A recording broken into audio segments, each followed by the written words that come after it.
வலைக்கம் வரஹ்மத்துல்லாஹி வபரகாத்துஹு. நபிகள் நாயகம் ஸல்லல்லாஹு அலைஹி வஸல்லம் அவர்கள் செய்யாத ஒன்றும், எங்களுக்கு செய்யும்படி ஏவாத ஒன்றும், அவர்கள் செய்து காட்டாத ஒன்றும் பித்அத் என்று சொல்லி அது நரகத்திலே கொண்டு போய் சேர்க்கும் என்று இன்று மக்களை பயமுறுத்திக் கொண்டிருக்கிறது ஒரு பெரிய கூட்டம், வழிகேட்டு கூட்டம். கண்ணியத்துக்குரியவர்களே, நன்றாக சிந்திக்க வேண்டும். நபிகள் நாயகம் ஸல்லல்லாஹு அலைஹி வஸல்லம் உடைய சபையிலும் அவர்கள் காட்டித்தராத ஒரு விஷயம் நடைபெற்றிருக்கிறது. அவர்களுக்கு வஃபாத்துக்கு பின்னாலும் சஹாபாக்கள் சில விடயங்களை செய்திருக்கிறார்கள்.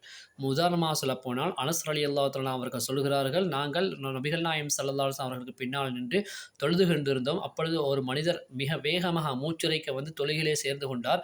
அவர் சேர்ந்து கொண்ட பொழுது அல்ஹம்துலில்லாஹி ஹம்தன் கசீரன் தையிபன், அல்ஹம்துலில்லாஹி ஹம்தன் கசீரன் தையிபன் முபாரக்கன் ஃபீஹி என்று அவர் ஓதினார். பிறகு தொழுகை முடிந்த பின்னால் நபிகள் நாயகம் ஸல்லல்லாஹு அலைஹி வஸல்லம் அவர்கள் கேட்டார்கள், இவ்வாறு சொன்னவர் யார் என்று கேட்டார்கள். அப்பொழுது மக்கள் எல்லோரும் அமைதியாக இருந்தார்கள். திரும்பவும் நபிகள் நாயகம் ஸல்லல்லாஹு அலைஹி வஸல்லம் அவர்கள் கேட்க மக்கள் அமைதியாக இருக்கிறார்கள். அப்பொழுது ரசூல் ஸல்லல்லாஹு அலைஹி வஸல்லம் அவர்கள் சொன்னார்கள், அந்த மனிதர் தவறாக ஏதும் சொல்லவில்லை. ஏனென்று சொன்னால் அவர் சொன்ன அந்த வார்த்தையை பதிவு செய்வதற்காக, எடுத்துச் செல்வதற்காக வானத்து மலக்குமார்கள் 12 பேர் தமக்குள் போட்டி போட்டுக் கொண்டார்கள் என்று நபிகள் நாயகம் ஸல்லல்லாஹு அலைஹி வஸல்லம் அவர்கள் சொன்னார்கள். இன்னொரு விஷயம் சொல்லுகிறார்கள், ரிஃபா இப்னு ராஃபி ரலியல்லாஹு அன்ஹு அவர்கள் அறிவிக்கிறார்கள், நாங்கள் நபிகள் நாயகம் ஸல்லல்லாஹு அலைஹி வஸல்லம் அவர்களுக்கு பின்னால் நின்று நாங்கள் தொழுது கொண்டிருந்தோம். அப்பொழுது ஒரு மனிதர் வருகிறார்.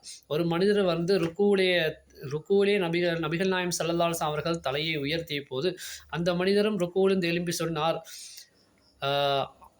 எப்படி சொல்லுகிறார் என்றால், ரப்பனா வலக்கல் ஹம்து ஹம்தன் கசீரன் தையிபன் முபாரக்கன் ஃபீஹி என்று சொல்கிறார். இப்பொழுது ரசூல் ஸல்லல்லாஹு அலைஹி வஸல்லம் அவர்கள் தொழுகை முடிந்த பின்னால் இந்த வார்த்தைகளை கூறியவர் யார் என்று கேட்ட பொழுது அந்த மனிதர் எழும்பி நான் தான் என்று சொன்ன பொழுது நபிகள் நாயகம் ஸல்லல்லாஹு அலைஹி வஸல்லம் அவர்கள் சொன்னார்கள், இந்த ஜிக்ரை பதிவு செய்வதற்காக 30க்கும் மேற்பட்ட மலக்குமார்கள் போட்டி போட்டுக் கொண்டதை நான் கண்டேன் என்று ரசூல் ஸல்லல்லாஹு அலைஹி வஸல்லம் சொன்னார்கள். இப்போது அந்த இடத்துல நபிகள் நாயகம் ஸல்லல்லாஹு அலைஹி வஸல்லம் அவர்கள் சொல்லாத செய்யாத ஒன்றைத்தான் அந்த சஹாபாக்கள் 2 பேருமே 2 தொழுகையிலே செய்திருக்கிறார்கள். இப்போ ரசூல் ஸல்லல்லாஹு அலைஹி வஸல்லம் அவர்கள் சொன்னார்கள், நான் உங்களுக்கு இப்படி சொல்ல சொன்னேனா, அல்லாஹ் சொல்ல சொன்னானா, குர்ஆன் இருக்கா, ஹதீஸில் இருக்கா அன்றெல்லாம் கேட்டாங்களா? ஒன்றுமே இல்லை. நல்லது தான் சொன்னாங்க. அதுவும் நான் செஞ்சு காட்டினேனா என்றெல்லாம் கேட்கல. அப்போ ரசூல் ஸல்லல்லாஹு அலைஹி வஸல்லம் அவர்கள் சொல்லாத செய்யாத செய்யும்படி ஏவாத ஒன்றை அந்த சஹாபாக்கள் சொன்னது மலக்குமார்களால் போட்டி போட்டுக்கொண்டு கணக்கெடுக்கப்பட்டது என்று சொன்னால் எவ்வளோ பெரிய ஒரு விஷயமா இருக்கும்.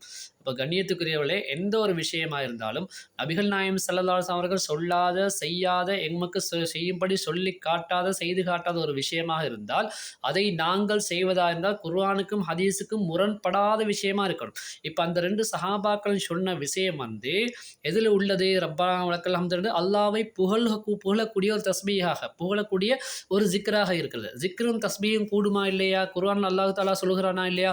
ஃபஸ்குரூனி அஸ்குருக்கும், நீங்கள் என்னை நினைவுகூருங்கள் நான் உங்களை நினைவுகூறேன் என்று ஜிக்ரை பற்றி சொல்கிறார். அதே போல் எல்லாருக்கும் தெரிஞ்ச ஒரு சூரா தான் சூரத்து நஸ்ர், இதா ஜா நஸ்ருல்லாஹ் என்ற சூரா.